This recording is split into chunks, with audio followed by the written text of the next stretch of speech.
Барлықтарыңызға сәлем. Бүгін біз Wildberries'ге товар салатын боламыз. Бірінші біз селлер wildberries.ru сайтына кіреміз. Одан кейін товары, карточки товаровқа кіреміз. Мына жерде добавить товар деген бар, соны басамыз. Одан кейін категория, яғни сіз өзіңіздің товарыңыздың категориясын таңдайсыздар. Мен бұл жерде қазан таңдадым. Қазан деп басамыз. Қазан дегенді басамыз. Мына жер бренд, яғни афганский қазан 10 литра деген бар. Страна производства Афганистан. Артикул поставщика кейіннен түсіндіремін, ол қалай қоятын. Комплектация, яғни бұл жерде афганский қазан. Бұл жерде бір штук болады. Одан кейін бізде шумовка деген бар, қасына подарка. Шумовка бір штук деп жазамыз. Яғни подаркілеріңіз ішінде қандай не болады, зат болады, соның барлығын біз жазатын боламыз. Глубина упаковки, яғни сіздің өзіңіздің товарыңыздың жалпы характеристикаларын, мысалы біліп, алдын ала жазып, бір жерден мысалы көшірсеңіздер де болады, негізі бір жерден алсаңыздар да болады. Глубина упаковки бізде мысалы 30 сантиметр. Основной цвет бізде темно-серый, яғни сіздің товарыңыздың түсін жазасыздар. Мысалға біреуде алюминиевый цвет болуы мүмкін, ол жерге алюминиевый цвет деп жазасыздар. Серебряный, яғни күміс түсті болса, әрине орысшалап жаңағыдай серебряный деп жазасыздар. Артикул цвет товара, яғни мен ағылшынша жазамын мына жерге. Темно-серый қазан Афган деп мысалы мен жаздым. Штрих-код товара, яғни бұл жерде баркод деп айтылады. Бұл алдағы уақытта баркод жайлы мен түсіндіретін боламын оны. Не үшін керек? Жалпы бұл баркод қалай жасауға болады, ол баркодтарды, оны қалай жабыстыруға болады деген сияқты барлығын мен осы келесі сабақтарда толықтай жеке-жеке өтіп шығатын боламын. Штрих-код товара, яғни бұл жерде баркодты сгенерирует штрих-код деген үстін басамыз. Одан кейінгісі бізде фото, яғни фотоны жүктеу керек біз. Фотоны қайдан аламыз, фотоны қайдан жасаймыз, карточканы қайдан аламыз деген сұраққа алдағы уақытта мен осы YouTube каналымда видеоларда салатын боламын. Нажмите деген бар, үстін басамыз. Соның 5 фотоны алып саламыз мына жерде. 5 фото, яғни фото алдын ала дайындап қойғанмын мен сіздерге сабақ үшін деп. Файл успешно загружен деп шығады мына жерде. Что можно приготовить деген мына жерде 2 сурет болып кетті. Бұны біз өшіріп тастаймыз. Удалить фото деп. Сіздер мына главное дейтін, яғни басты көрініп тұратын, яғни сурет, мына сурет. Кейінен мысалға сіздерде басты сурет екінші орында мына жақта тұру мүмкін деген сияқты мысалға. Оны бастапқы сурет қылу үшін мына жерде 3 кнопканы басып сделать главное деуге болады. Одан кейін дален басамыз. Мына жерде бағасын қоямыз. Мен бағасын өзім қояйын. Мен көбіне бағаға, мысалы бағаға 1-1, 1,5, кейде 1-2 қосам. Бұның ішінде жалпы Wildberries'нің өзінің алатын пайызы бар. Өзінің жалпы алатын пайызы бар. Одан кейін алатын бөлек пайызынан кейін несі бар? Налогы бар. Жалпы төлейтін, біздің өзіміздің налог төлейтін Қазақстан Республикасына заңнамасы бойынша. Одан кейінгісі логистикасы бар. Соның барлығын есептеп, қалай шығаратын туралы алдағы уақытта сабақтарда түсіндіретін боламын. Қалай шығарасың, қалай таңдайсың товарды, оның үстіне қанша баға қосуға болады деген сияқты осындай арнайы сабақ түсіндіріп, немесе арнайы курстарда осыны айтатын боламын. Мен қоям, 1-1 қояйын деп жатырмын, өйткені мына барахолканы таптым, 4600 рубль деп қоям. Установить цену. Дален басамыз. Мына жерде описание, яғни бұл жерде описаниеға жалпы алған қазанын осыны копировать деп ставить дейміз. Жалпы бұл жерде де описание ең маңызды рөл ойнайтын жалпы нелердің бірі описание. Өйткені білесіздер, орыс ұлттары міндетті түрде характеристикасына, описаниясына, барлығына жіті қарайды. Бұл бізде не барынша көп тауар туралы көп ақпарат беретін болсақ, біздің тауарымыздың өтуінің несі, коэффициенті өте жоғары. Одан кейін дополнительный поляны үстін басатын болсақ, міне бүкіл характеристикалар шығады. Міне вес упаковкы. Жалпы мен алдында салғам бұны, тағы да мен сіздерге салып көрсетейін жатырмын, қызық болсын деп сіздерге. Так, вес упаковки 4-3, внутреннее покрытие бізде алюминиевый, яғни алюминийден жасалынатын. Так, алюминиевый.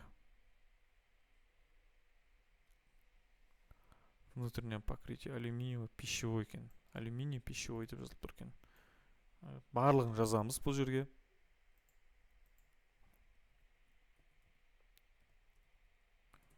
Так, мынақта шықпай тұр. Міне шықты, алюминий пищевой. Так. Высота упаковки 25 сантиметр, глубина предмета 22 сантиметр. Декоративный декор элементы, яғни афганский орнамент. Егер де сіздерде мысалға да бір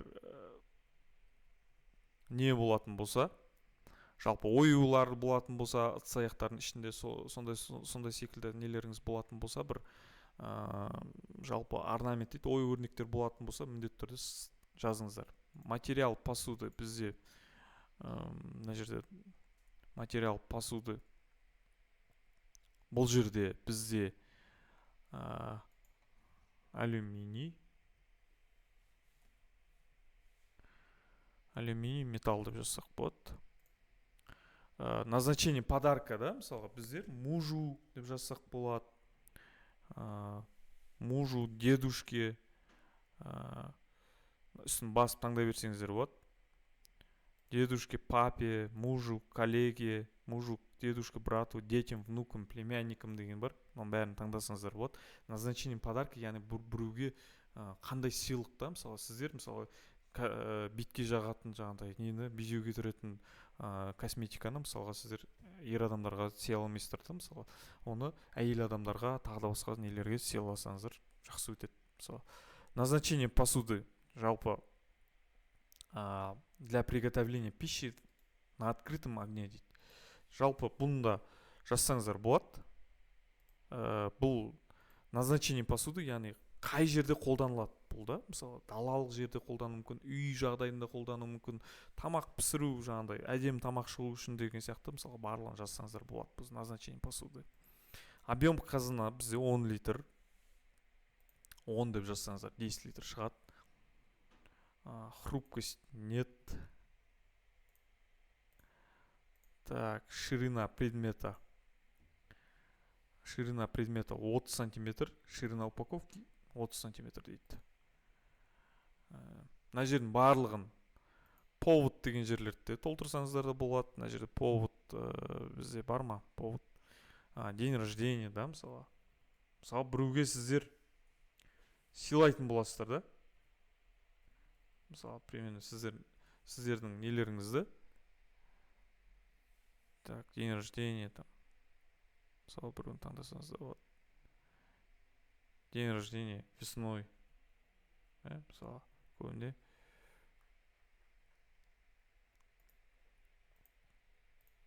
Так, шықпай жатыр. Міне день рождения, мысалы, повод, мысалы, бұл біреудің туған күнінде, там, немесе басқа да бір кәсіби бір мейрамдарда, мысалы, сыйлауларға болады да, сыйлық жасауға болады. Так, одан кейін біз характеристика толтырып болғаннан кейін сіздердің тауарларыңызда әртүрлі характеристика жатыр. Мысалға мына жерде басқаша характеристика, сіздерде басқаша характеристика болуы мүмкін. Осы характеристикалардың барлығын сіздер барынша дұрысынан толтырғандарыңыз абзал. Так, создать карточку басайық. Так, карточка сохранена, проверьте вкладки созданы карточки и карточка с ошибками. Мен алдында қосқам, осыны алдында карточканы көрейік. Так, ошибкамен, мына жерде ошибка шығып жатыр екен. Менде сіздерде де ошибка шығуы мүмкін. қандай ошибка екенін қазір біз көретін боламыз. Мынау біздің менің нем. Так, назначение дейді да, мысалы назначение подарка разрешено указывать не более 3 значений. Пожалуйста, уберите лишние значения и сохраните карточку товара дейді. Оны қалай түзетеміз? Үстін басамыз, исправить дегенді.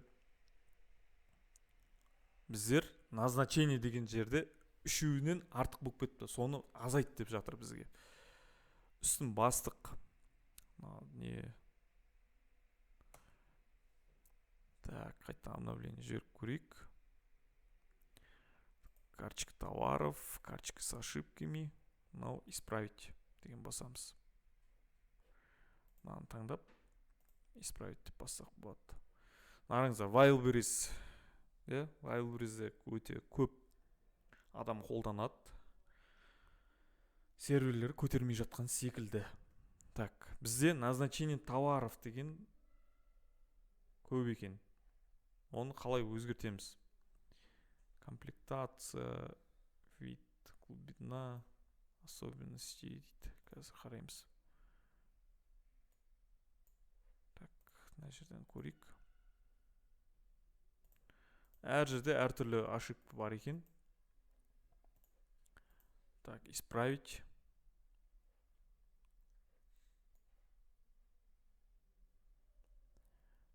Так, особенности контейнера, ширина упаковки. Так, мына жерде назначение дейтін жоқ екен, Вес упаковки. Так.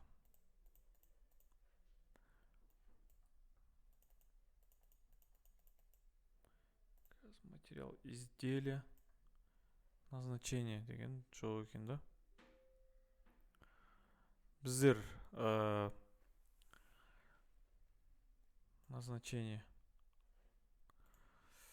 Так, мына жерде карточкалер тағы да. Назначение негізі 3 рет, да, мысалы 3 рет үшеуінен артық қоюға болмайды екен. Давайте на келесін өзгертейік. Мына жерде қандай ошибка тұр екен. Так, запрещено использовать комплектация дейді, да, мысалы исправить деген басамыз. Комплектация деген жерде, мына жерде біз мынандай символ қосқамыз. Символды қосуға болмайды екен, соны алып тастаймыз қазір. Так, алып тастадық. Енді шумовка 1 штук деп қойық.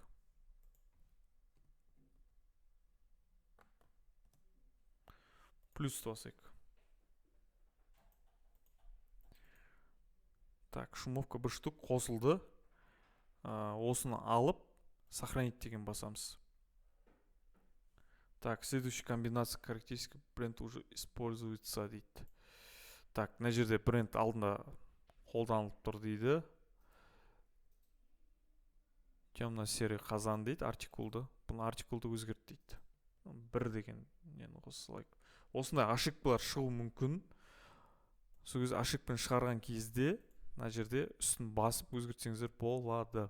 Брендтің атын өзгертсеңіздер болады, розничный ценасын өзгертсеңіздер болады, описаниесын өзгертсеңіздер болады, барлығын өзгертсеңіздер болады. Бағана бірақ повод деген нәрселер бұл жерде жоқ екен.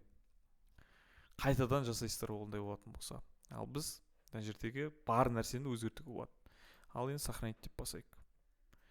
Міне, карточки товара сохранены и отправлены на создание. Через несколько минут проверьте карточка во вкладках созданной карточки или карточка с ошибками дейді. Так, біздің карточкамыз шықты. Қателеспесем. Wildberries қазір қатты.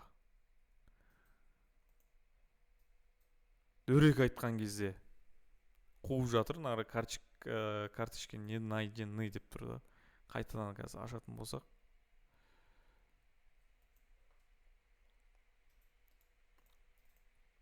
Қайтадан ашатын болсақ.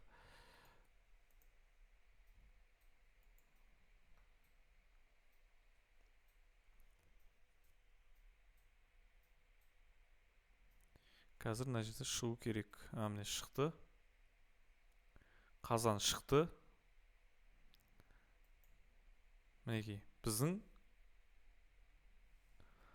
қазанымыз шықты барлығы. мінекей осы неміз шыққаннан кейін біз не істейміз? Бұл жерде нет в наличии деп тұруы мүмкін да. Мысалы сіздер товары, карточка товаров кіретін болсақ, нет в наличии деп шығуы мүмкін. Осы наличиені қалай көбейтеміз? Сол туралы сабақты келесі сабақта мен түсіндіретін болам. Ол да оңай сабақ, қиын емес, Excel керек. Келесіде түсіндіретін болам. Мінекей біздің өзіміздің қазанымыз шықты. Описаниясы бәрі бар. Бүкіл описаниясымен, несімен, суретімен, барлығымен шықты. Сол назар қойып тыңдағандарыңыз рахмет. Менің каналыма жазылыңыздар, лайк басыңыздар, комментарий жазыңыздар. Келесі кездескенше сау болыңыздар.